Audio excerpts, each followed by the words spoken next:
Seorang wanita membawa seorang pria masuk ke dalam rumah. Di bawah bimbingannya, pria itu melakukan kerja kelompok bersama. Jongsu memanggul sebuah tas besar, berjalan di jalan yang ramai dengan orang berlalu lalang. Ia tinggal sendirian di pedesaan, lulusan universitas tetapi belum mendapatkan pekerjaan yang layak. Saat itu, ia sedang dalam perjalanan mengantar barang ke pusat perbelanjaan. Di depan gerbang mall, dua gadis cantik sedang menari untuk menarik pelanggan. Gadis berambut pendek memberinya sebuah kupon undian. Tak disangka, Jongsu memenangkan hadiah. Gadis itu mengaku bernama Hemi, tetangga masa kecil Jongsu. Namun Jongsu merasa heran, karena ia merasa ini pertama kali bertemu dengannya. Hemi pun terus terang mengaku kalau ia pernah operasi plastik. Setelah selesai bekerja, mereka berbincang-bincang. Di tengah asap rokok, suasana menjadi agak ambigu.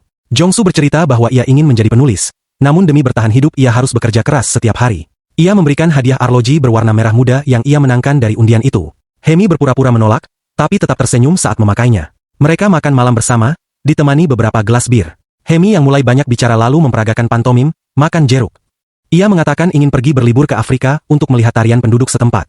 Menurutnya, ada dua jenis rasa lapar, lapar fisik dan lapar jiwa. Perjalanan hanyalah cara untuk mencari makna hidup. Hemi lalu meminta Jongsu untuk membantu memberi makan kucingnya saat ia pergi ke Afrika. Jongsu pun datang ke rumah Hemi.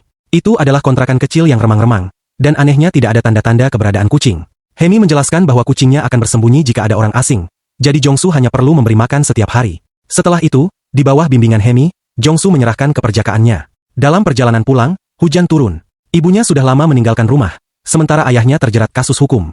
Jongsu tinggal sendirian di rumah sederhana di desa. Sejak Hemi pergi, Jongsu rutin datang memberi makan kucing, namun ia tak pernah melihat wujudnya.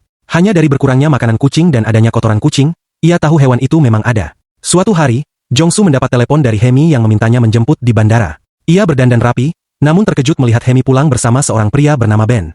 Ben adalah anak orang kaya yang ia kenal saat bepergian, dan hubungan mereka terlihat dekat. Kehadiran Ben membuat Jongsu bingung. Saat makan, Hemi yang sedikit mabuk bercerita sambil menangis tentang pengalaman di Afrika, terutama kesepian saat senja. Lalu ia tertidur di meja. Jongsu bertanya pada Ben apa pekerjaannya. Ben menjawab, pekerjaanku adalah bermain, lalu tersenyum sambil membayar tagihan. Setelah makan, Ben ingin mengantar Hemi pulang.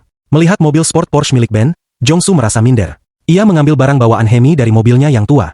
Walau Jongsu menyukai Hemi, ia sadar dirinya kalah dari Ben dalam segala hal. Beberapa hari kemudian, Hemi menelepon dan memintanya bertemu di sebuah kafe di pusat kota Seoul. Tanpa pikir panjang, Jongsu meninggalkan pekerjaannya dan naik kereta bawah tanah untuk menemuinya. Saat bertemu lagi, Hemi sudah memakai pakaian baru dan rambutnya pun dikeriting. Mereka lalu pergi ke kompleks tempat Ben tinggal. Melihat Hemi dan Ben bercanda mesra, Jongsu hanya bisa tersenyum pahit.